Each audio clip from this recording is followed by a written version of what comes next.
Okay, good morning. This is Tommy here.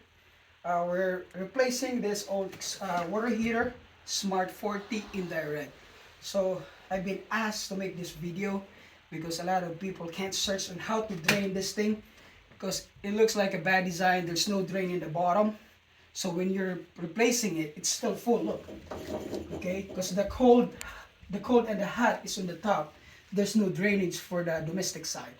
So the trick I did is cut everything out right here, the boiler side supply and return, and then I hook up this here.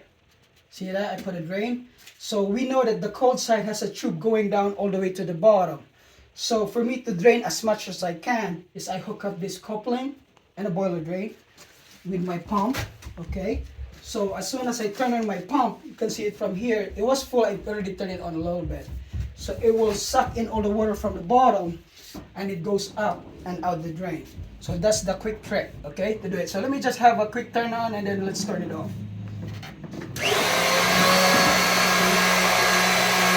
it's sucking up all the water down here and draining it outside. Sometimes you have to turn it sometimes until you get it all out.